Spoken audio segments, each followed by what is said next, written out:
Bueno, buenos días a todos y a todas. Muchísimas gracias por venir y acompañarnos hoy. La verdad es que me hace muchísima ilusión y nos hace mucha ilusión ver tantas caras conocidas. Igual hay gente a la que conocemos menos, pero por supuesto este es el espacio para enredarnos y conocernos y formar nuevas alianzas, ¿vale? El encuentro, como bien aparece señalado, se titula Redes de Comunicación Alternativa, Saberes, Sinergias y Contrapoder. Y como podéis imaginar, estos son los objetivos de nuestro... Uso esto, ¿no? Y en el propio título aparecen implícitos los objetivos que perseguimos en esta jornada. En primer lugar, problematizar qué es esto de las redes de la comunicación alternativa. En segundo lugar, que creo que es lo más importante, es favorecer un espacio de diálogo y de encuentro entre las diferentes redes que actualmente trabajan en el ámbito del tercer sector de la comunicación a nivel de Estado, a nivel regional, a nivel local. Vamos a tener presencia de muy diferentes medios, muy diferentes proyectos, desde los medios comunitarios hasta medios libres, medios universitarios, medios educativos, y no solamente esto, también redes que congregan diferentes tipos de profesionales, prácticas, es decir, no exclusivamente redes de medios, sino también redes que abarcan el ámbito de los movimientos sociales. Vamos a tener presencia de nuevos medios, por así decirlo, es decir, prácticas que están más cercanas al ciberactivismo y a la tecnopolítica, y vamos a tener presencia también de muchos medios clásicos, como podría ser la propia radio, que actualmente se encuentra en un proceso de transición hacia lo digital, ¿no? Es decir, nos planteamos este espacio de encuentro, de diálogo, y de alguna manera también nos gustaría hacer un diagnóstico crítico de en qué momento están actualmente estas redes de comunicación. Es decir, nos interesa conocer cuáles son sus idearios, sus objetivos, qué medios, qué prácticas y qué profesionales las integran, y al mismo tiempo acercarnos a sus principales fortalezas, sus debilidades, sus retos de futuro. Entonces este sería un poco el objeto del encuentro. Esto lo organiza, como podéis ver en las cartelas y en la propia proyección, RICAP, la Red de Investigación en Comunicación Comunitaria, Alternativa y Participativa. Al respecto, queríamos comentar que es una red nueva, hemos nacido hace apenas un mes y esta es casi nuestra carta de presentación. Nacimos a partir de un encuentro de investigadores con motivo de un proyecto de investigación que finalizamos el año pasado, titulado Jóvenes y Tercer Sector de la Comunicación, con ayuda del Centro Reina Sofía de Estudios sobre Adolescencia y Juventud, que fue quien financió el estudio, no sobre una partida presupuestaria pequeña, que es con lo que hemos abierto este congreso pobre, como os hemos comentado a más de uno, porque en realidad de lo que partimos es de los remanentes de este trabajo, ¿no? En este estudio, que por supuesto os invito a conocer en la página Jóvenes y Tercer Sector de la Comunicación, lo podéis encontrar fácilmente si lo googleáis, hicimos un mapeo pionero de experiencias, proyectos y prácticas de comunicación alternativa entendidas en un sentido amplio, integrando desde medios comunitarios hasta medios libres, hasta medios en formas de cooperativa o de empresas de economía social, medios universitarios. Elaboramos un censo de más de 350 medios, a los cuales se les pasó una encuesta, que fue casi respondida por en torno a casi un centenar de medios. Y, por supuesto, evaluamos la relación entre jóvenes y tercer sector, entendiendo que los jóvenes son protagonistas del ámbito de los medios alternativos, porque muchas veces son ellos mismos los que emprenden sus propios proyectos comunicacionales, y a la vez en estos medios se generan procesos de enseñanza y aprendizaje muy fuertes. Para muchos les sirve como una especie de aprendizaje integral que les permite enfrentarse al mercado laboral futuro con muchísimas mayores herramientas, conocimientos y competencias. Entonces, bueno, RICAP, ¿qué es actualmente RICAP? RICAP es una asociación sin ánimo de lucro. Actualmente la conformamos una veintena de investigadores de distintas universidades y de distintas organizaciones sociales. Es una asociación sin ánimo de lucro abierta a la participación de nuevos investigadores e investigadoras. Por lo tanto, se están pasando también unas hojas de firma en la cual nos gustaría que anotaseis vuestro nombre, vuestro email e incluso si os gustaría participar en la asociación, ¿vale? Estamos, por supuesto, todavía pensándonos como asociación y más adelante os informaríamos de cómo vamos a llevar este proceso, ¿no? Pero por supuesto está abierta la participación de todos y todas. Somos de diferentes, tenemos miembros de diferentes universidades, diferentes regiones, desde Valencia, Galicia, Andalucía, Cataluña, Madrid, que hay varios integrantes. Y también nos distinguimos por ser una asociación joven. En el sentido de que la mayoría de los investigadores están en torno a la treintena y algunos a la veintena y a lo sumo por los 40, ¿vale? Con esto queremos decir, la juventud por supuesto la llevamos por dentro, más allá de los años, pero con esto queremos decir que, bueno, es una asociación un tanto precaria, somos precariado universitario. Es decir, nadie tiene una posición consolidada y nos planteamos la asociación como un espacio participativo, con métodos asamblearios de decisión y de alguna manera nos interesa también consolidar el perfil de los jóvenes investigadores y de la gente que está arrancando. Por supuesto, tenemos un compromiso con el tercer sector de la comunicación, es decir, no hacemos trabajo en favor de ningún partido político, pero sí que hay una sinergia fuerte con los medios comunitarios, libres, universitarios. Es decir, nuestro ideal es el de la investigación-acción. De alguna manera vamos a trabajar en investigación, pero vamos a fomentar este tipo de espacios de divulgación, fomento de diálogo con otras redes de investigación similares, e incluso movilización para la generación de políticas públicas favorables al tercer sector de la comunicación. Por supuesto, queríamos agradecer, y ya doy paso a mi compañera Griselda Vilar, queríamos agradecer a otras entidades que han colaborado en el desarrollo de este encuentro. En primer lugar, el Departamento de Periodismo y Comunicación Audiovisual de la Universidad Carlos III de Madrid, que nos ha apoyado fundamentalmente en las tareas de divulgación.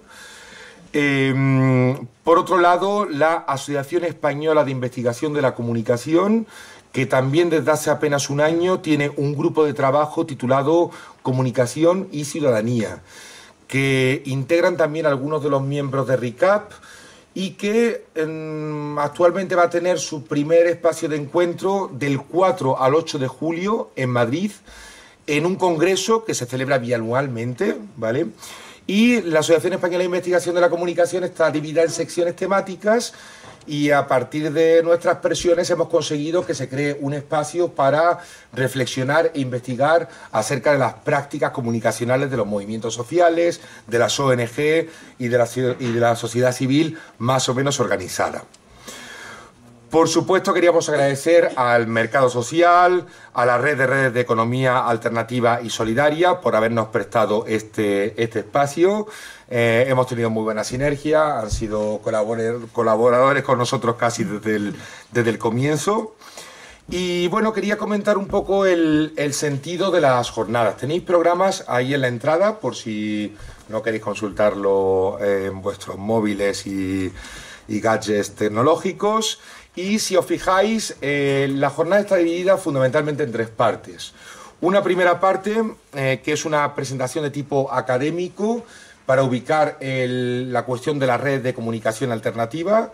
Por un lado se va a evaluar, por supuesto lo presentaremos a posteriori, pero se evaluarán cómo son las redes de comunicación alternativa en el ámbito latinoamericano, se hablará de redes de tecnopolítica y redes de ciberactivismo. Posteriormente tendremos la primera mesa de experiencias que está más orientada a redes de medios alternativos, desde medios comunitarios hasta medios libres, hasta redes regionales de Cataluña y Euskadi, hasta redes de medios universitarios. Y si os fijáis, este no es un congreso o no es un encuentro sobre proyectos o medios alternativos, es sobre redes. Es decir, incluso los proyectos que aparecen representados con nombre propio, como por ejemplo Diagonal, Caos en la Red o Toma la Tele, van a hablar precisamente de cómo se enredan con otros proyectos similares, ¿vale? Os vamos a ofrecer un desayuno. Nos estaban comentando que el desayuno lo tenemos que hacer fuera porque no se puede consumir en las salas de Matadero. Entonces, de 12 a 2 tendremos esta mesa de experiencias, daremos un descanso para el almuerzo. Ya sabéis que hay muchos lugares para almorzar por la zona, también el propio Mercado Social tiene 2 restaurantes. Por supuesto se paga con boniatos, como sabéis, no se acepta el dinero físico, por lo tanto habría que cambiar de alguna manera dinero en el punto central que está justamente al lado de la entrada principal de Matadero. Posteriormente tendremos la mesa 2 de experiencias, donde van a convivir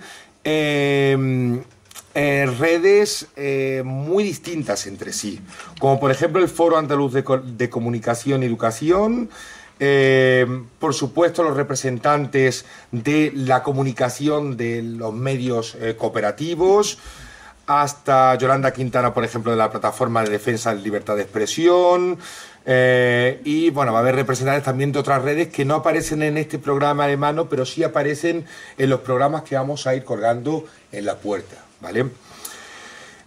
Hay un stand de libros a cargo de traficantes que por supuesto también se pueden adquirir, ¿vale? Y por supuesto son todos libros de comunicación alternativa y a lo sumo también sobre redes de tecnopolítica, etcétera, y se está encargando el compañero Josemi. Y también hay una radio itinerante a cargo de la Unión de Radios Comunitarias que igual tomará testimonios de algunos de estas sesiones. Yo creo que voy a dar paso a Griselda Vilar. Griselda es miembro de RICAP.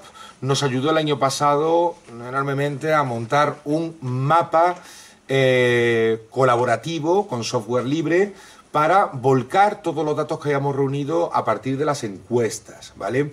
Es un mapa de acceso abierto, como ella explicará, y si se me ha olvidado algo en la presentación, también le he dicho a Griselda que me apoya. Bueno, hola a todos y muchas gracias por participar de este encuentro. Voy a explicar de forma muy sencilla cómo funciona el mapa de proyecto que explica Alejandro. En el proyecto hemos creado un mapa colaborativo de los medios alternativos que incluye aquellos que nos dieron el consentimiento para ser mapeados. Podemos encontrar medios libres, universitarios, comunitarios, todos aquellos que quisieron aparecer y con unas categorías a las que se adscribieron en la encuesta que pasamos a través del proyecto. Ahora luego lo muestro y lo veis fácilmente, pero primero quería comentar que la idea de hacer el mapa surge de la necesidad de visibilizar el sector y los medios alternativos. Los propios participantes de los medios nos comentaban que no conocían algunos proyectos o algunas iniciativas vecinas. Muchos creían que estaban trabajando ellos solos en su barrio, ciudad, pero sin conocer o poder dar a conocer su propio trabajo. Y creemos que el mapa puede ayudar en este sentido a tejer red y trabajar colaborativamente y sobre todo visibilizar estos medios. El mapa ha sido creado a través de la plataforma Usagidi, utilizando su herramienta que tiene de mapeo colaborativo que se denomina CrowMap sobre un mapa OpenStreetMaps. Es una herramienta open source y esto fue una de las características que nos hicieron decantarnos por utilizar esta herramienta de mapeo, además de la posibilidad que ofrece de mapear conjuntamente con todos los que queráis participar. Luego en el mapa podéis subir información, mapear nuevos medios, etc. La palabra Usagidi, que significa testimonio, ya que uno de los objetivos de la plataforma es generar voz y generar perspectivas sobre acontecimientos que ocurren en la vida de los ciudadanos en general, dónde, cómo, cuándo. Y por eso la plataforma está tan abierta que cualquiera pueda subir puntos de interés, descargar datos del mapa, etc. Ha tenido diversos usos, por ejemplo, en crisis postelectorales como en Kenia en 2008, en catástrofes medioambientales, también se ha utilizado para el espacio urbano en Irlanda, en Madrid, proyectos de agricultura, etc. Entonces podéis encontrar otros proyectos de mapeo que normalmente están centrados en alternativas, etc. Al mapa se accede de dos formas. Podéis entrar en nuestra web de RICAP y en la pestaña de investigación, aquí encontráis el mapa de medios alternativos. Aquí viene una pequeña entrada con información y la dirección directa, que os la podéis apuntar, que es jovenesytercersector.crowdmap.com. Aquí le dais y os aparece directamente el weblog del mapa.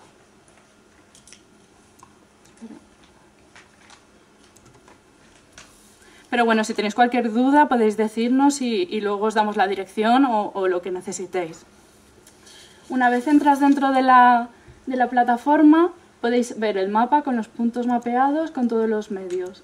Podéis perfectamente ampliar el mapa, ver los puntos, ver vuestra ciudad, vuestro barrio y todos los medios que se encuentran mapeados del proyecto.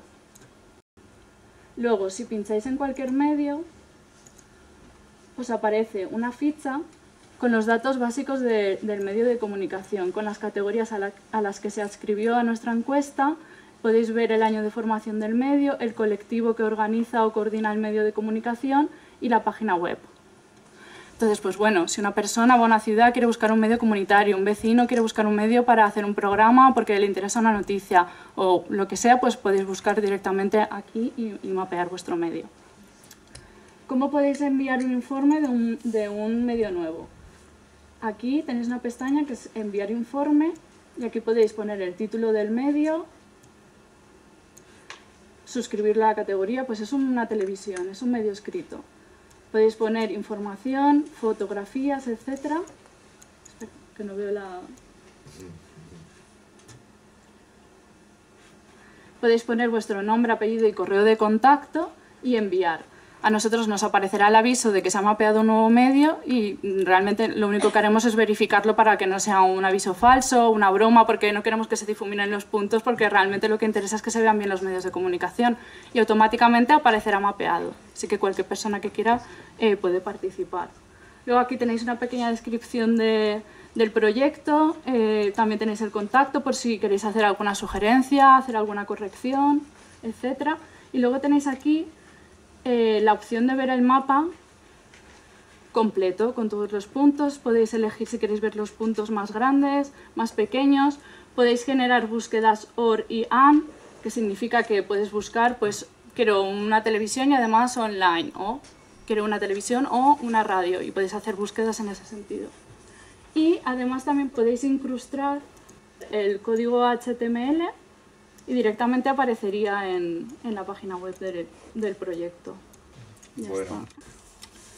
Si os parece, vamos a dar paso a la mesa académica. Como veis, los contenidos son amplios y vamos justos de tiempo. Entonces, Gloria, Carmen... Bueno, buenos días. Vamos a dar comienzo con el primer panel de jóvenes investigadores que nos acompañan el día de hoy, que vienen trabajando sobre el ámbito de las redes de comunicación alternativa. Uno, que es en el caso de Juan Ramos, más especializado en el ámbito de América Latina, y la compañera Carmen Aro, que viene un poco más en el ámbito digital y en todo lo que es ciberperiodismo, ciberdemocracia.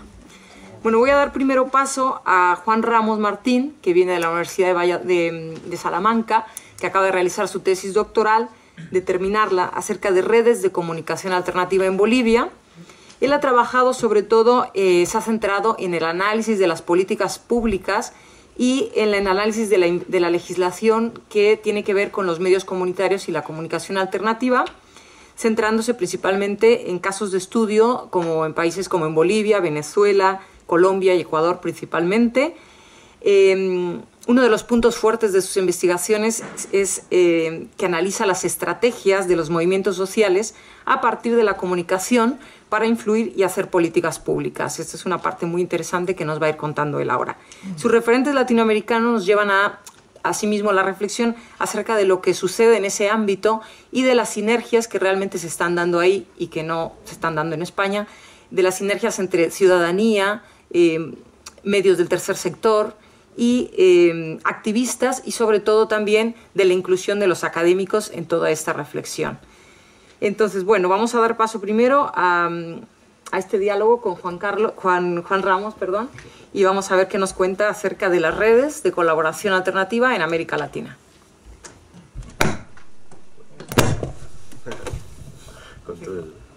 Bueno, muchas gracias Gloria, y gracias a vosotros, a todos por estar acá. La verdad es que es un gusto ver la sala tan repleta, ¿no?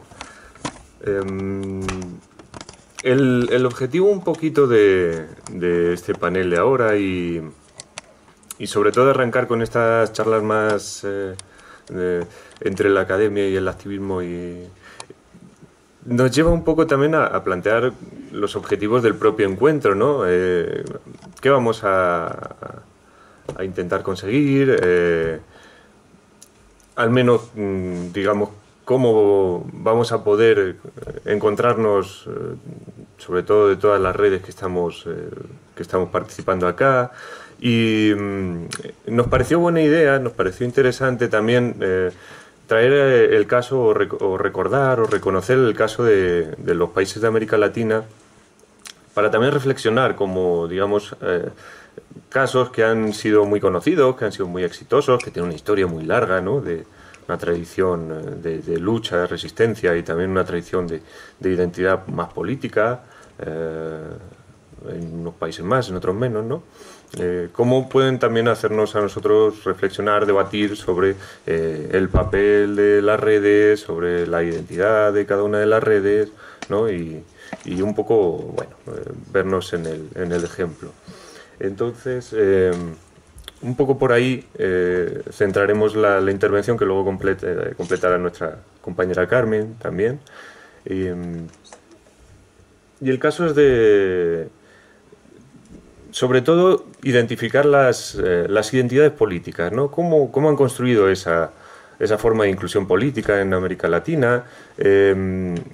Y las estrategias que han ido usando las redes de sinergia, de conformación de contrapoder, de esa propia identidad política, ¿no? Sí. Ya no nos llegó el... Bueno, no nos llegó el ratón. En todo caso, lo que podemos hacer...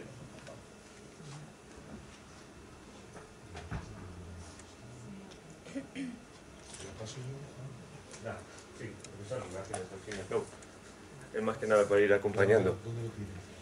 Está ahí en un PDF. Por ahí perdido. Vale.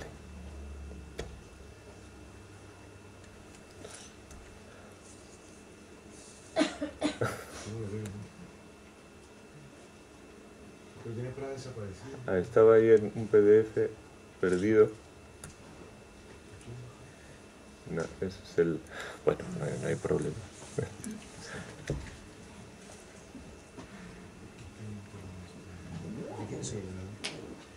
Este demon. Bueno, no os preocupéis. El caso es que, digamos, durante las últimas décadas, sobre todo las últimas 2 décadas, hemos visto en América Latina como muchas de las redes han ido consiguiendo construir mecanismos de inclusión política. Esos mecanismos que se han construido de diferentes maneras, pero que prácticamente recorren toda la región, ¿no? Podemos hablar del caso de Argentina, muy conocido, el caso de Uruguay también, después en Bolivia, en Ecuador, en diferentes espacios, en diferentes países, han podido incluirse en las políticas para ser reconocidos y también para pasar a formar parte, en muchos de los casos, incluso de los mecanismos decisorios. Han llegado a ser... Gracias. Han llegado a ser las propias redes quienes en algunos países reconocían la legitimidad de los propios medios comunitarios, quién se inscribía como medio comunitario o no.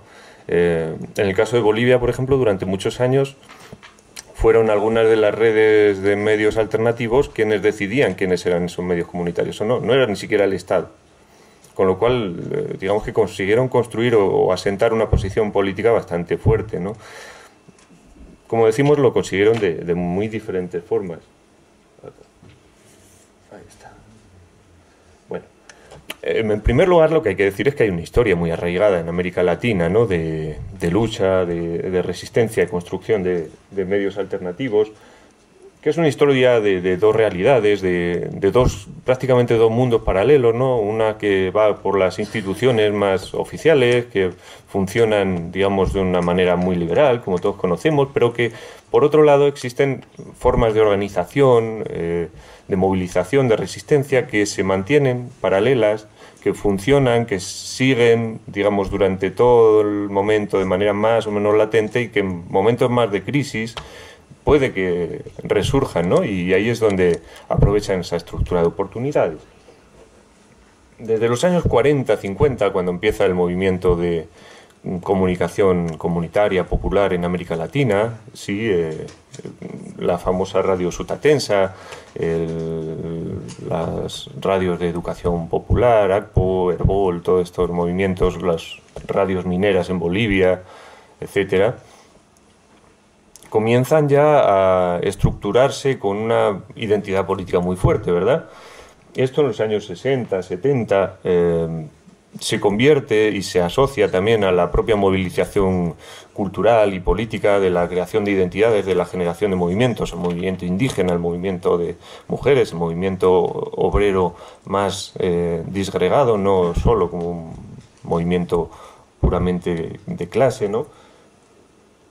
Y en los años 80 o 90, con la llegada del neoliberalismo, pues empieza a disgregarse y a transformarse esa identidad de las redes, construyendo, digamos, no desapareciendo, sino construyendo desde la latencia, desde la resistencia más cotidiana, ¿no? Desde otras partes menos visibles, menos institucionales, una identidad política fuerte que las llevó durante los años 2000 y en esta última década también, a pasar de nuevo a un primer plano, ¿no? en esas formas de regulación, esa construcción de política, ¿no? De identidad política. Bueno, como vamos un poquito de tiempo, el caso es centrarse un poco en los casos donde las redes han podido establecer esa identidad y esos criterios, ¿no? Los casos más con mayores niveles de incidencia, de influencia de las redes. Acá en este mapa podemos ver los países donde las redes alternativas de comunicación tuvieron influencia en la inclusión de elementos propios en las políticas de comunicación, ¿verdad? Da mucha envidia porque sabemos, muchos de acá saben, algunos más, otros menos, ¿no? Que han estado en la lucha, lo difícil que es dialogar con las redes de actores políticos a nivel estatal, ya no, también a nivel local y regional, pero a nivel estatal mucho más. Bueno, en todos estos países las redes lograron no solo dialogar, sino imponer e incluir ciertos elementos de reconocimiento y de defensa de los derechos a la comunicación, de los medios comunitarios alternativos.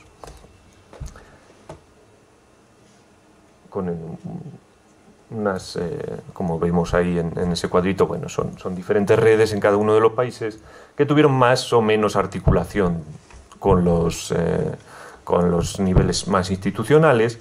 En ese sentido, los casos más interesantes quizá serían el de Bolivia, porque no tuvo una articulación con el Estado como en el resto de países, y quizá en cierto sentido también el de Ecuador. Pero bueno, vamos a repasar un poquito los casos para que veamos, ¿no?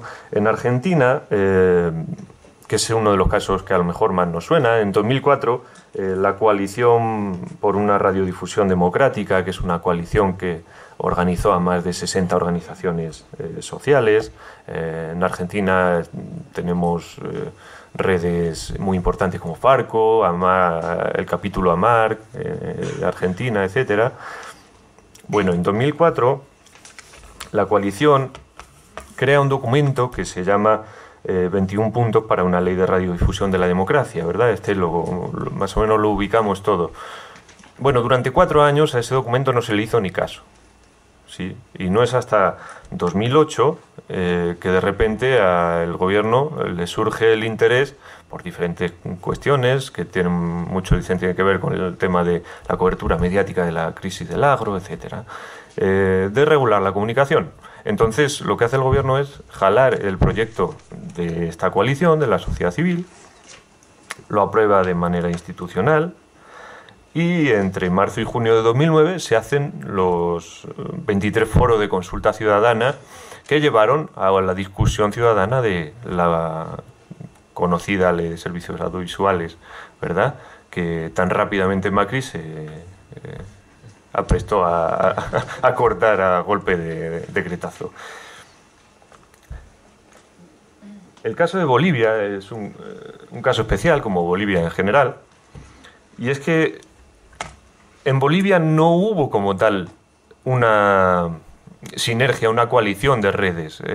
Son redes con identidades muy disímiles, con identidades muy fuertes, con historias muy complejas, cada una desarrollando una identidad propia y muy fuerte y paralela a las demás. Cuando uno habla, por ejemplo, con gente de las radios mineras, ellos dicen que no son comunitarios tampoco, porque ellos son mineros. Nosotros somos radios mineras. No somos radios de trabajadores, no somos radios libres, no somos radios asociativas, no somos radios mineras y queremos que se nos reconozca en la ley como radios mineras. Bueno, eso pasaba con las mineras, pero también estaba Herbol con las populares, estaba el Sistema Plurinacional de Comunicación, que eran medios indígenas, estaba CEPRA, que esos sí son autorreconocidos como radios comunitarias, estaba la Comunidad de Software Libre, estaba APRAC, que son radios comunitarias del altiplano indígenas, estaban las radios de los pueblos originarios, que están articuladas de en cierta manera con el Estado, con el gobierno de Evo Morales, y estaba una plataforma que se llamaba Plataforma Ciudadana por los Derechos a la Comunicación y a la Información. Bueno, en todo ese cúmulo de gente, de diferentes redes, con diferentes propuestas, hay que tener en cuenta primero una cosa. En 2003, en Bolivia, hubo un conflicto muy fuerte que se llamó la Guerra del Gas, donde hubo varias decenas de muertos. Los militares entraron a una ciudad, la ocuparon y dispararon a degüello y mataron a decenas de personas. Los medios no cubrieron ese conflicto. Los militares siquiera les dejaban entrar. Con lo cual, primero, generaron animadversión de los propios vecinos y además el resto del país no sabía qué ocurría. Fueron los medios alternativos, comunitarios, populares, sobre todo los que giraron en torno a la red Herbol, a través de las comunicaciones de los propios vecinos con esas radios, las que, digamos, sacaron el conflicto a la luz y lo hicieron primero un conflicto de orden nacional, después internacional, llegando incluso al final a la renuncia del presidente, y fue el anterior a Evo Morales, todo aquello, ¿no? Estallido de revueltas. Entonces, esta red Herbol generó mucha expectativa. Pasó de ser una red de radios populares más o menos pequeña, aunque tenía una tradición muy larga, empieza en los años 60, a ser la tercera red en audiencia en todo el país. O sea, se generó un tejido muy grande. Entonces, toda esta tradición se recupera y durante varios años son diferentes redes las que van proponiendo y gestionando ese diálogo con las instituciones, con los políticos. En el año 2008, sobre todo con la Constitución, y en el 2011, los medios indígenas, a través de estrategias de movilización propia, a través de diferentes formas de apelación a redes no mediáticas también, gestionando sinergias con las redes de organizaciones indígenas y sobre todo digamos, generando el interés en la formación y en la concientización política de las propias redes, de los propios trabajadores de las redes, de los medios comunitarios, consiguieron precisamente no solo el reconocimiento del sector comunitario, también el reconocimiento del sector indígena en Bolivia, y la creación de canales de participación social en el desarrollo de los recursos de la ley y incluso la implementación de un capítulo en la propia Constitución que declarara el derecho a la comunicación de los pueblos indígenas originarios, etc. Entonces fue un caso bien interesante.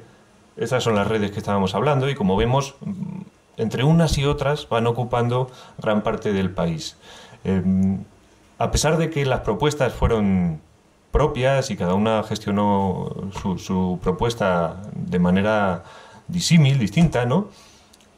Fueron propuestas muy equivalentes, bastante coherentes unas con otras, en ciertos sentidos se articularon en algún principio, en otros no, con lo cual lograron bastante incidencia. Luego el caso de Brasil, que fue un caso complicado porque Brasil tiene un gigante que es el Globo, que lo maneja todo, pero durante los años, sobre todo del 2012 al 2014, el gobierno de Dilma empezó a interesarse por la regulación de las redes, sobre todo por acabar con un proyecto que había muy liberal de regulación de las redes, y lo que hizo fue jalar un proyecto anterior que tenía una asociación que se llamó Marco Civil Ya, que entre 2009 y 2011 había creado un consejo gestor. Son más de 30 organizaciones de nuevo que habían hecho una propuesta y que en 2012 es recogida por la propia presidencia y al fin y al cabo aprobada a través de audiencias públicas también, esas cosas. En Ecuador, de nuevo, tenemos una ley de comunicación orgánica en la que el colectivo ciudadano por los derechos a la comunicación y el Foro Ecuatoriano de la Comunicación participaron y sobre todo sostuvieron en la lucha entre 2008 y 2010 y hasta 2013, que es la aprobación, porque la Asamblea nunca quiso aprobar esta ley, era una Asamblea que estaba contraria al gobierno, entonces tenía esos problemas. Bueno, fueron ellos los que sostuvieron el proyecto y lograron que 5 años después de la propuesta que se generó también desde la ciudadanía, se lograra aprobar la ley. En Uruguay tenemos un caso muy similar al de Argentina, con la coalición de la sociedad civil por una política democrática de comunicación, con más de 30 organizaciones, con el capítulo de Marc, con Observacom, con gente de la UNESCO incluso, que en 2010 presentaron otros 16 principios para una comunicación democrática, ¿sí? Y en 2014 de nuevo consiguen incluir en la ley todos estos capítulos. Y el caso de Venezuela, que es un caso especial, que también tiene que ver mucho con el papel de las radios y de los medios comunitarios, sobre todo de las televisoras comunitarias. Esto es un mapa de las teles comunitarias en Venezuela, el papel que tuvieron en el 2002 en el golpe de Estado. Digamos que el papel de cobertura o de contracobertura frente a lo que decían los medios de comunicación privados, que era básicamente que un nuevo gobierno legítimo había ocupado el poder y tal, hizo que se les incluyera también como agentes políticos propios, digamos como actores políticos, en el proyecto de ley de comunicación del poder popular, con lo que se llamó Pueblo Comunicador, que al fin y al cabo sí que en este caso no se llevó a cabo. Venezuela es el único caso que no se llevó a cabo el proyecto de manera muy sorpresiva, ¿no? Al fin y al cabo, lo que quería decir para concluir y no extenderme más, que ya me he pasado un minuto del tiempo, es que ha habido diferentes estrategias que tienen mucho que ver en todos los países con la sinergia entre movimientos orgánicos históricos que existían, con movimientos de coyuntura que surgen, con esas plataformas, esas coaliciones que en todos los países van surgiendo, que a través de esas sinergias han logrado generar una posición política muy fuerte, una identidad política fuerte que les lleva a lograr enfrentarse, incluir por encima de redes de medios privados, de lobbies de empresas, incluso de los propios políticos, que muchas veces no tienen ni idea de lo que están legislando, los intereses de las propias redes y los derechos a la comunicación. Después, la apelación a redes no mediáticas, todos se articularon con otras organizaciones, otras redes de organizaciones sociales, de movimientos, de sindicatos, etcétera. La formación y la concientización política, como decíamos antes, el conocimiento y la reivindicación de la historia, de los medios comunitarios y alternativos, ¿verdad? La fuerza que eso ha tenido, que es una de las unidades que tenían, y la importancia en el equilibrio y la presencia de redes de diferentes ámbitos, que eso también ha sido uno de los puntos clave que ha logrado generar esta fortaleza, esta identidad política, ¿no? en los países de América Latina. Muchas gracias, Juan. Vamos a dar seguimiento con la profesora Carmen Haro.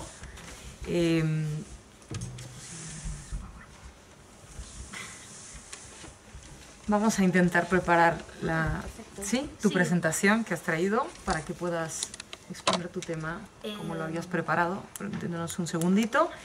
Ella es profesora de la Universidad de Valladolid. Imparte desde hace ya varios años la asignatura de periodismo participativo en la red. Es especialista en ciberperiodismo. Pasamos un poco de toda esta amalgama de experiencias latinoamericanas al ciberactivismo y a lo digital. Ella, se ha especializado y trabaja de manera muy fuerte desde hace años en el ámbito del activismo, desde el movimiento por la vivienda digna hasta el 15M, aportando una visión histórica. Ha trabajado también en la reflexión de la interconexión existente entre las redes virtuales y el ágora, lo que sería el espacio público por excelencia. Y sus actividades también de investigación se centran en el impacto de la tecnología en el desarrollo de nuevas formas de organización y participación ciudadana. Es decir, nos va a hablar de ciberperiodismo, ciberdemocracia, ciberactivismo y todo lo que implica estas nuevas tecnologías para el desarrollo de movimientos sociales y la creación de nuevos impulsos sociales, ¿no? Vamos a intentar ver si se puede arreglar esto y si no, podemos, si quieres, comenzar. Si queréis, puedo ir empezando y, exacto, vamos tirando. Sí. Y vamos viendo. Muy bien. Cuando no sé quieras. Si se oye bien. Si no, sí está encendido, pero... Ahí estás. Bueno, buenos días a todas y a todos. Es un verdadero placer estar aquí. No se oye, ¿verdad? Vale, con este que sí se escucha. Vale. Me hace verdadera ilusión estar en estas jornadas, participar en estas jornadas y además compartiendo la experiencia de estos años de investigación en este contexto, ¿no? Me hace de verdad especial ilusión. Como decía Gloria, mi trabajo de investigación se ha centrado en los últimos años en analizar el impacto de las tecnologías en la conformación de nuevos movimientos sociales. Y mi tesis doctoral se ha centrado en hacer una comparativa entre la comunicación en Internet, la comunicación en red, entre el movimiento por la vivienda digna y el 15M, con el objetivo principal de demostrar empíricamente que V de vivienda es el antecedente clave del 15M, que sin ese movimiento, el 15M hubiera sido otra cosa, ¿no? O no sé si hubiera sido. Una forma de reivindicar también pues todos los movimientos precedentes, todos los movimientos que precedieron este 15M y todas las dinámicas y todas las formas de participación que se han ido, digamos, heredando, ¿no? De unos movimientos a otros. Quería empezar marcando, digamos, las etapas de la movilización social en España para situarnos. El profesor Álvarez Junco sitúa tres etapas principales o primeras etapas, que sería una fase tradicional o clásica que empieza en la segunda mitad del siglo XIX y cuyo mayor exponente es el movimiento obrero, y que tiene unas características clásicas en el sentido de que son movilizaciones centradas en la ideología. El movimiento obrero se neutralizó durante todos los años de dictadura y no empezó a haber movilización social en España hasta finales del franquismo y transición, con unos movimientos sociales que todavía no respondían a los rasgos que ya eran característicos de los movimientos en Europa, ¿no? Nosotros estábamos un pelín por detrás, con movilizaciones que todavía seguían muy centradas en la ideología, aunque empezaban a reclamar también aspectos de la identidad. Estos son los movimientos, los sindicatos, los movimientos estudiantiles y muy principalmente también las asociaciones de vecinos. Luego hay una última, el profesor indica una última fase posmoderna que es, superada ya la transición, y son unos movimientos que ya están más centrados en la identidad y en los estilos de vida, como son el ecologismo, el movimiento por la objeción de conciencia, el movimiento por el desarrollo y los movimientos altermundistas, que serían ya desde la década de los 80 hasta los 90-2000. Nosotros en la investigación hemos querido marcar otras dos nuevas etapas en esta movilización social, que sería una cuarta etapa, que sería la acción social en red, y que se inauguraría con el 13 de marzo de 2004, cuando por primera vez en España una movilización o una multitud se congrega en las calles, convocada a través de las tecnologías de la información y la comunicación. Digamos que ese 13 de marzo de 2004 marca la historia de la movilización en España. Y la movilización y la política están evolucionando también muy rápidamente, entonces también identificamos una nueva etapa que se inauguraría aproximadamente hace un año y que podríamos llamar de una nueva institucionalidad, en la que los movimientos sociales se enfrentan al reto ahora mismo de dialogar o tener un diálogo mucho más cercano con las instituciones y en muchos casos también ese trasvase, ¿no?, de activistas a estas instituciones que está generando también nuevas dinámicas y nuevas prácticas. En este encuentro quería centrarme en lo que es en esta etapa de la acción social en España, que como decíamos se inaugura el 13 de marzo del 2004 con esas movilizaciones frente a la sede del PP, ¿recordáis?, en Génova, en la que una multitud se congrega en las calles reclamando, bueno, pues un sistema político informativo veraz. Esa multitud en las calles marca esta etapa, estas nuevas movilizaciones en España y responde, digamos, a unos rasgos que hemos identificado que identifican a estos, o que corresponden a estos nuevos movimientos sociales. Ahí, perfecta. Sí.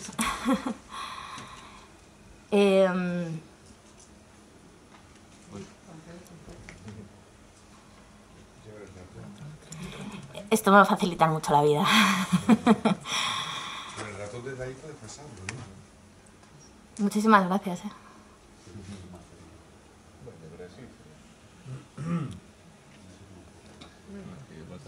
Como sea, ya. F5. Gracias. Y Ubuntu no vale. No vale. Ahí está. Muchas gracias. No sé cómo ir. Pásale la primera, a ver si consigo. Ahí. Bueno, esa es una imagen de ese 13 de marzo de 2004, con esa concentración frente a la sede del PP en la que una multitud se congregó, ¿no?, para reivindicar un sistema político informativo veraz y que no solamente fue una concentración, sino que luego fue, pues, el clásico pasacalles por las calles de Madrid. Lo que le diferencia de los movimientos posteriores es que la movilización no generó una organización posterior. La multitud se congregó, hizo protesta, fue bastante significativa, pero luego no se conformó un movimiento social posteriormente. Porque los rasgos que identificamos son que estos nuevos movimientos sociales se caracterizan por la presencia de una multitud. Y esa multitud puede preceder o no lo que es un movimiento social, pero sí que es una multitud congregada, o sea, que toma el espacio público y que está convocada a través de las tecnologías de la información y la comunicación. El segundo rasgo es que son convocatorias anónimas. Los convocantes no tienen siglas ni banderas. Y esa convocatoria anónima es lo que precisamente marca el éxito de la convocatoria, que varias identidades se reconocen en esa misma convocatoria. Y luego un tercer rasgo es que Internet se generan nuevas formas de acción con Internet como soporte e Internet como base. Y haciendo un repaso muy rápido, pero para explicar un poco por qué los antecedentes y por qué elegimos también el Movimiento por la Vivienda Digna para analizar su comunicación web y compararlo con el 15M, es porque realmente el Movimiento por la Vivienda Digna en el 2006 estaba presentando unos rasgos muy similares al 15M. El origen estaba también en el tejido social más movilizado de la ciudad. La convocatoria fue anónima y descentralizada, igual que en el 15M.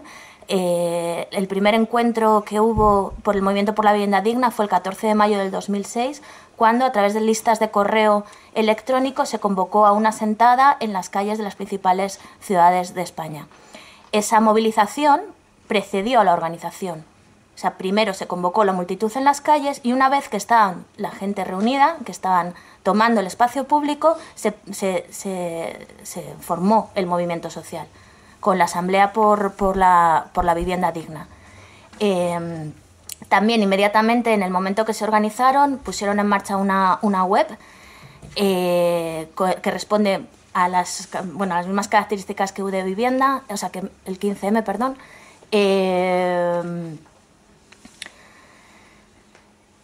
Bueno, es que no quiero, o sea, quiero contar muchas cosas y quiero reducirlas también, pero también hubo una acampada, ¿vale? También se experimentó con la acampada, se intentó acampar en el Paseo del Prado, se desalojó el mismo día que se intentó realizar esa acampada, pero se mudaron al campus de la Complutense y estuvieron allí durante 4 meses, ¿no? O sea, la acampada ya era una forma de protesta, una forma de tomar el espacio público, pues es una estructura de sentido que ya se había experimentado previamente. El movimiento fue neutralizado en las elecciones del 2008 con medidas muy, bueno, como siempre, ¿no? En estos casos los partidos políticos sacan medidas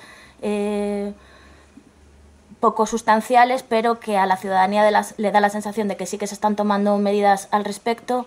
Se hizo una labor de criminalización también muy salvaje desde los medios de comunicación y, a diferencia del 15M, en el 2006 todavía no teníamos las herramientas para hacer frente, digamos, a esos discursos, ¿no? Frente a los discursos de criminalización no había medios para contrarrestar.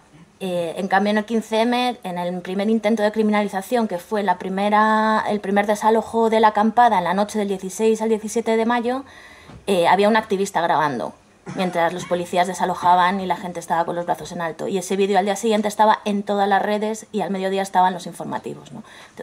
Digamos que la evolución también de la tecnología nos ha permitido, o ha permitido a la ciudadanía también contrarrestar esos discursos. El 15M también surgió a través de un núcleo convocante del tejido social más movilizado, y la convocatoria en los 3 casos fue muy similar. Un tejido social muy activo forma parte del núcleo convocante, que lanza ese primer mensaje a sus redes de confianza y a los medios de comunicación alternativos. Desde esas redes de confianza y esos medios de comunicación alternativos se genera una segunda convocatoria.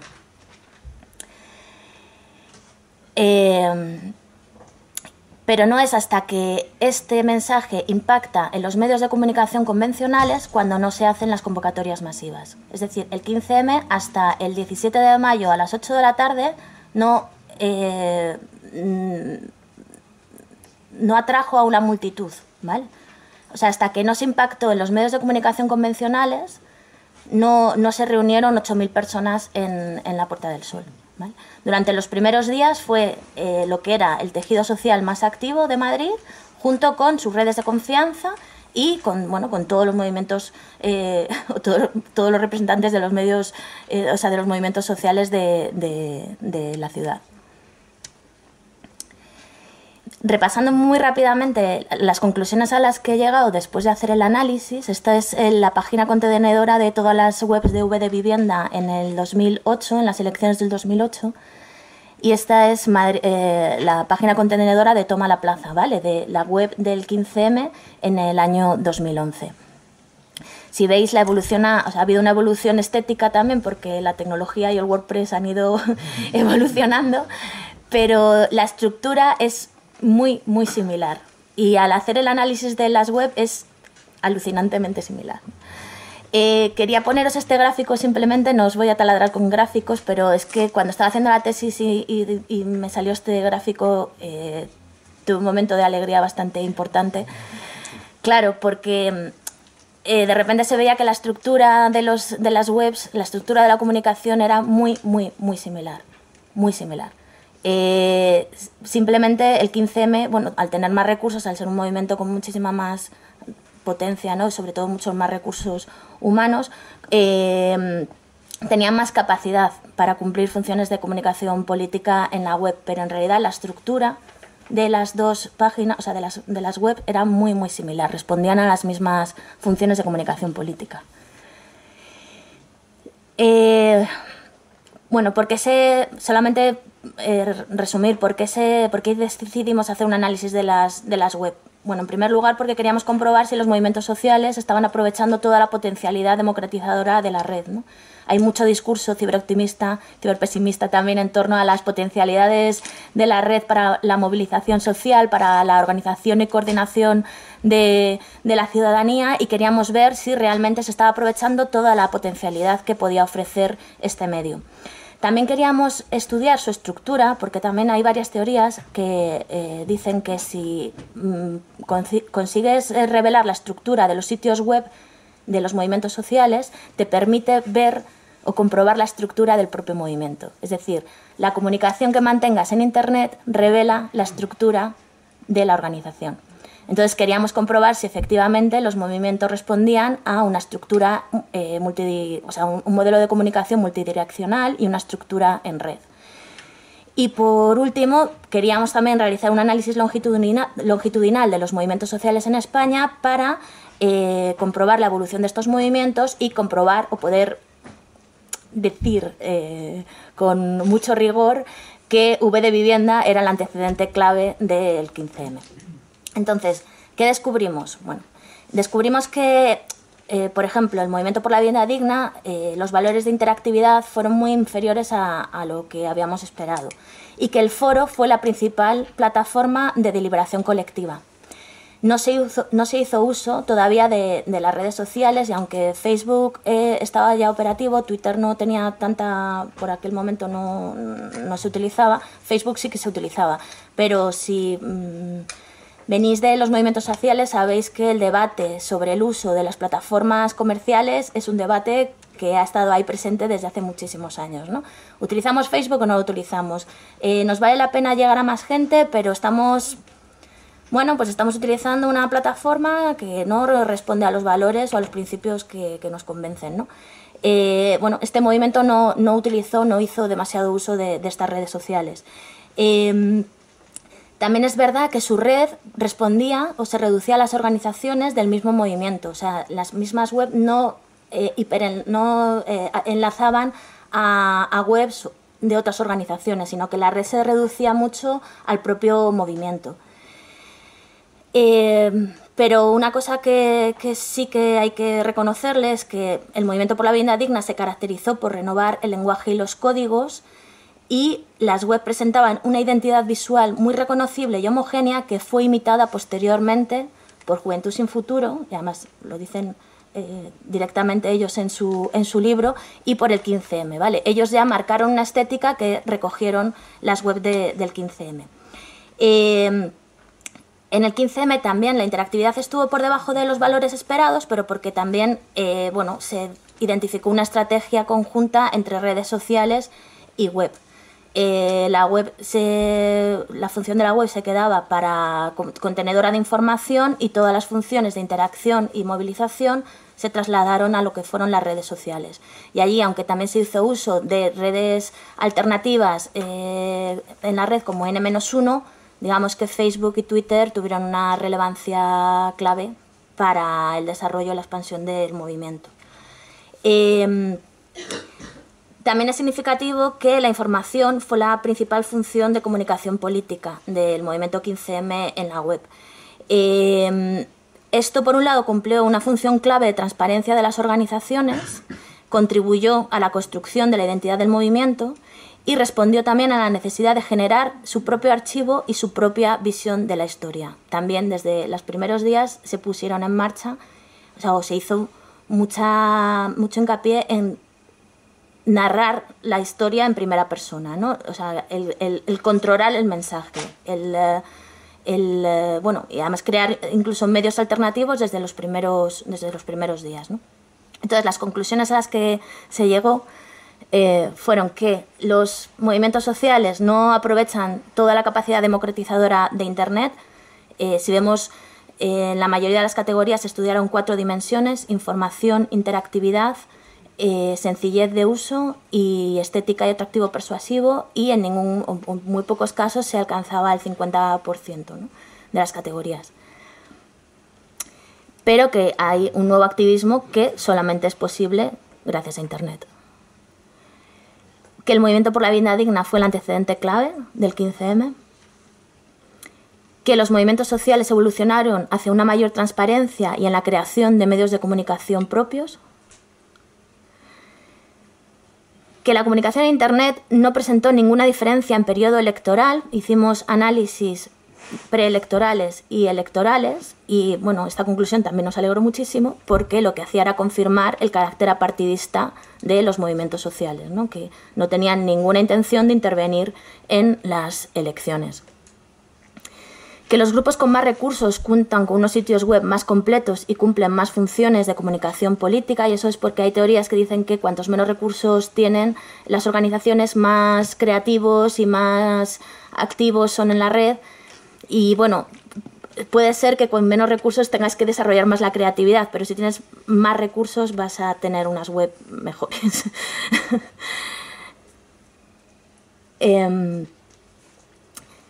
Que tanto las webs del Movimiento por la Vivienda como las del 15M mostraron una estructura horizontal en red, es decir, se demostraba su estructura horizontal tanto en su comunicación como en la estructura de la organización.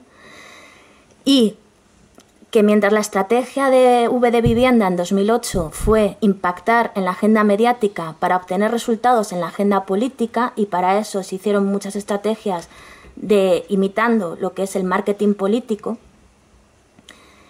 en el 15M rebasó los límites de la esfera pública, es decir, se conformó como una propia esfera pública, es decir, no tenía que llamar la atención a los medios de comunicación porque ya había rebasado completamente la agenda política y mediática, y estableció una nueva agenda al margen de la mediática y política institucional. Es decir, el 15M consiguió, no es que impactara en la agenda, sino que se apropió completamente de la agenda durante los días de su creación. Y esto es. Muy bien. Bueno, muchas gracias a los dos ponentes, a los compañeros que se han ajustado al tiempo y que nos han permitido en este momento abrir unos minutos de debate, de preguntas, si queréis hacerle a alguno de los dos acerca de redes de colaboración. ¿Alguna pregunta del público? Sí, allá atrás. Y era sobre esta última presentación, en una de las conclusiones se ponía, o se ensalzaba la capacidad de los movimientos sociales actuales para generar sus propios medios de comunicación o algo así. O sea, bien, pero me parece un poquito de ausencia de perspectiva histórica. O sea, ahí está el viejo chiste de que son dos trotskistas juntos, dos facciones, que son dos anarquistas, 4 revistas. O sea, desde los movimientos sociales, desde el movimiento obrero más clásico, han tendido siempre a poner en marcha sus propios medios de comunicación. O sea, cualquier partido o sindicato, desde el siglo XIX, lo primero que hacía era poner en marcha su órgano de expresión, normalmente un periódico. ¿No? Luego en los 70, las revistas, hasta Bicicleta, Bajo Blanco, El Viejo Topo. Luego ya en los 80, finales de los 70-80, toda una amalgama de radios libres que vienen del movimiento vecinal, ecologista. Entonces, o sea, sí que es verdad que a lo mejor a día de hoy, en pleno siglo XXI, con las nuevas tecnologías, parece que todo es como más performativo y espectacular, pero no seamos injustos. O sea, quiero decir, históricamente ha sido una constante, o sea, que no es algo que sea de antes de ayer porque a alguien se le ocurrió utilizar el Twitter para una movilización social. Que me parece que muchas veces este tipo de discursos vienen rodeados de un ciberoptimismo increíble. Bueno, o sea, nadie ha inventado la rueda se inventó hace muchísimo tiempo. Y este tipo de prácticas se vienen haciendo desde, pues probablemente desde que Pablo Iglesias fundara el PSOE y fuera un tipógrafo y supieran imprimir, no es aquí en España. Nada, solo eso. O sea, que me parece que muchas veces... No, o sea, está genial en el contexto activista, cuando el poder tener este tipo de discusiones. Vamos, mi investigación se centra principalmente en reivindicar absolutamente todos los movimientos precedentes al 15M, explicando cómo cada movimiento es un proceso de aprendizaje y cómo todas las prácticas a día de hoy son herencia de los movimientos precedentes. Cuando digo que tuvieron capacidad para generar medios de comunicación propios, me refiero a la comparativa entre V de Vivienda y 15M, o sea, reduciéndome a esos dos casos de estudio, refiriéndome a esa etapa de acción social en red que incluye el 13M, el V de Vivienda y el 15M, o sea, refiriéndome a esos movimientos. Pero por supuesto, claro, o sea, sí. En la línea de José, bueno, por supuesto agradecerte la participación. Nosotros cuando estábamos intentando armar el encuentro, pensábamos un poco en ese diálogo entre nuevos medios y antiguos medios. Que hay mucha gente de medios más clásicos, ¿no? Y sí que tenemos, y esto lo hemos discutido con muchos compañeros, sí que tenemos la visión de que en el ámbito de la investigación sobre ciberactivismo, tecnopolítica, etcétera, hay cierta literatura ahistórica, autofundante, y nos da la impresión de que un poco en la línea de Josemi, ¿no? Que la horizontalidad se inventa a partir de las redes sociales. Y esto es algo que viene de antes.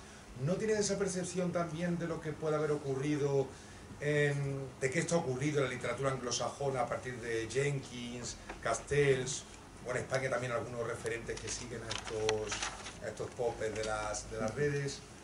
¿O qué visión tienes al respecto? Sí, bueno, yo la verdad es que estoy muy agradecida también de iniciar mi carrera, no sé, carrera, o que mis primeros pasos como periodista fueron en una radio comunitaria. Bueno, Javier le conozco de esa época. Yo empecé en Radio Vallecas y estuve 2 años trabajando en Radio Enlace, y entonces digamos que toda mi vocación comunitaria y mi trabajo comunitario se gestó ahí, ¿no?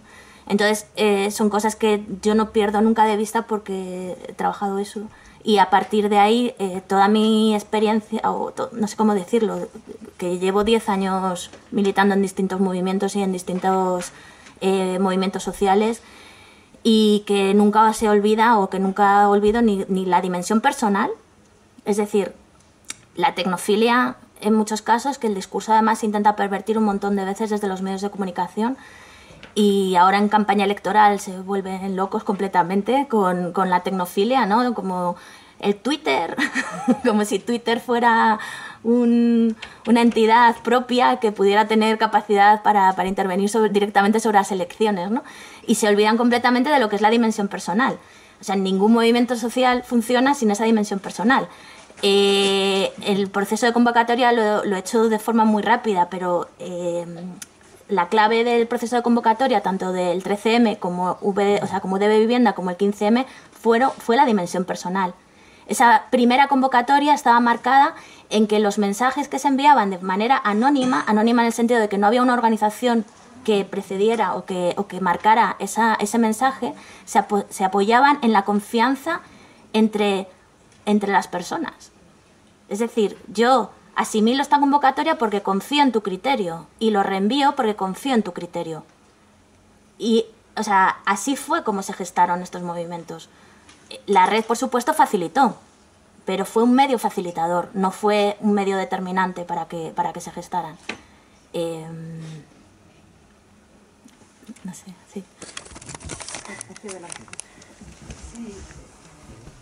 Bueno, como está muy fresca tu ponencia, a mí también me salta alguna pregunta, sobre todo cuando mencionas también ahí como una conclusión de que los movimientos sociales no aprovechan al máximo el potencial de Internet. ¿Exactamente a qué te refieres? Dado que o sea, bueno, hay unos resultados en los que tú también mencionas ahí, entonces me parece un poco contradictorio. Y en todo caso, si no, también hay un factor que es la brecha digital, que también, o sea, asumimos que todo el mundo está armado con dispositivos que pueden leer y están todo el tiempo conectados y tal. Y bueno, no sé, hay una brecha digital, ya no digo ya la de género, que a lo mejor también puede... Bueno, la brecha digital es clave. O sea, en la investigación también hablo bastante sobre eso, porque ya no solamente es la brecha digital de acceso a la tecnología, sino en muchos casos también la formación, la capacitación, o sea, que hay muchas brechas dentro de lo que es el entorno digital. Vale, sí, sobre la potencialidad. Al hacer un estudio de este tipo, el estudio está apoyado en un manual de codificación que he adaptado de análisis de webs políticas, porque el inicio del estudio de la web se centra sobre todo en la web de los candidatos políticos y de los partidos políticos. Entonces, bueno, yo empecé a trabajar en un grupo de investigación que se centraba en eso, ¿no? En el análisis de los partidos políticos, y yo mi investigación la derivé a los movimientos sociales. Pero lo ideal, o lo que queríamos hacer, era hacer una comparativa también entre la comunicación de los partidos políticos y la de los movimientos sociales, que en el 2008 podía ser interesante, pero ahora yo creo que es súper interesante, ¿no? En el sentido de hacer esa comparativa. Claro, eso es un manual de codificación dividido en 4 dimensiones de 80 ítems que se analizan. Y planteamos un escenario perfecto. O sea, si una web cumpliría todas las potencialidades o aprovecharía todas las potencialidades de Internet si cumpliera ese 100%, pero que sería como la web del Olimpo, ¿no? O sea, la super web, que cumpliera todas esas características. Cuando decimos que no aprovecha toda la potencialidad, es que hay muchos más recursos que se podrían aprovechar. Podrían activarse muchísimos más mecanismos de interacción y de participación, y podrían, bueno, digamos que frente a ese escenario perfecto, de esa web perfecta, ellos no alcanzan esa perfección, ¿no? Entonces, por eso decimos que no aprovechan todas las potencialidades, pero que desde luego hay un activismo que solamente podría ser con la existencia de las redes. No sé si me he explicado bien. Sí, que no sabía cuál era el modelo ese perfecto. Claro, porque no tenía mucho tiempo y no os quería taladrar con la investigación, ya. Pero que es un manual, está disponible en la red, ¿vale? De 80 ítems. Sí, cuando quieras. Yo quería hacer una pregunta a Juan Ramón. Yo creo que la situación en América Latina está cambiando. Viene cambiando desde hace ya unos meses. Bueno, tú has mencionado lo de Argentina, bueno, todos sabemos que está pasando en Brasil, bueno, etcétera, etcétera. ¿Cómo ves el papel que tienen que coger estos medios que has hablado ahora en una situación como la que se está viniendo actualmente? Complicado, ¿no? Bueno, esta ya la pasaron los medios, ¿no? Ya la pasaron en los años 80, 90 sobre todo, cuando les vino... Claro, hay otras formas, hay nuevas tecnologías, hay nuevas maneras, nuevos medios, nuevas plataformas. Una de las cosas que sí, digamos, cumple un patrón común en prácticamente todos estos países donde han tenido esta fuerza, es que han reivindicado de manera muy clara esa identidad histórica. Sí, o sea, tienen muy claro, han construido un discurso sobre su papel, el papel de las redes y de los medios comunitarios alternativos, el papel social, de movilización, de resistencia, de construcción de otra comunicación, y han logrado precisamente que ese discurso que ellos han construido se les reconozca, digamos, más allá, en otras esferas, ¿no? En esferas, de hecho, muchas veces antagonistas. Durante los años 70, en Bolivia, por ejemplo, se da la casualidad de que la figura legal reconocía a las radios mineras como tal. O sea, había radios comerciales, radios estatales, educativas, gremiales, no sé qué, y mineras. Y eso era por la construcción de esa identidad fuerte que habían logrado, ¿no? El papel ahora va a tener que ser ese, va a tener que ser un papel de resistencia, va a tener que ser un papel complicado, porque van a tener un gobierno totalmente contrario, ¿no? De reivindicación de los logros, de decir, nosotros existimos, tenemos un papel muy importante, hemos hecho muchas cosas y nos merecemos estar ahí, ¿no? Y no nos podéis avasallar. Y va a ser un papel muy político, claro. Va a ser un papel, sin tener por qué reconocerse en gobiernos ni en candidatos, ¿no? Pero es un papel político de reivindicación. El problema va a ser ese, digamos, ese estado de latencia que siempre hay en la movilización, ¿no? que queda cuando estos periodos más duros neoliberales, ¿no? entran al terreno más político, pues siempre se desactiva el problema en la rearticulación, ¿no? Cómo rearticulamos con toda esta movilización que de repente muchos eran parte de un gobierno que se ha caído, que tenía muchos problemas. ¿Cómo rearticulamos eso, ¿no? Pues los movimientos de comunicación alternativa, comunitaria, popular, libre, etcétera, ahí pueden jugar un papel muy importante, porque digamos que van a ser el contradiscurso. O sea, si hasta ahora podían tener canales o redes, medios comerciales, un discurso muy neoliberal, medios gubernamentales con un discurso muy progubernamental, ellos tenían un discurso propio, ahora se van a quedar prácticamente frente a solo el discurso liberal de medios y gobierno, que va a estar de la mano, ¿no? Con lo cual va a pasar de enfrentar a lo mejor a dos enemigos, o bueno, potencial aliado uno, no sé qué, con una confrontación total, ¿no?, del escenario. Yo creo que ahí la pena es lo que queda por el camino, porque la legislación que había conseguido Argentina en este claro. caso, y que de decretazo, sí. Hay un problema, y es la implementación de estas legislaciones. Por ejemplo, la laxitud por ejemplo, en los temas que tienen que ver con la participación social, en estas leyes, que la mayor parte de los gobiernos retiraron de los proyectos de manera muy velada, ¿no?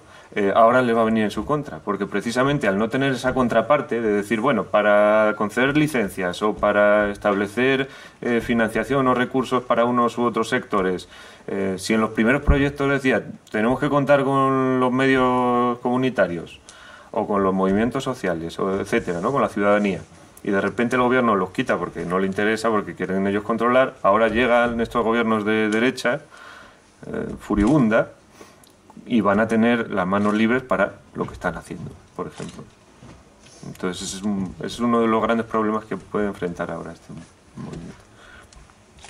Gracias, Juan. Gracias a Carmen. Sé que hay más preguntas. Los invito porque ahora tenemos un pequeño receso de media hora. Ellos van a estar también aquí acompañándonos en el desayuno por si queréis seguir un poco la charla de manera más informal. Agradecerles nuevamente que hayan aceptado esta invitación y que nos hayan contado estas cosas tan interesantes de redes. Y vamos a continuar a las 12 con la siguiente mesa de experiencias de redes de medios comunitarios, libres, universitarios y alternativos. Los esperamos aquí. Muchas gracias. Tienen un café, un canapé en la parte exterior.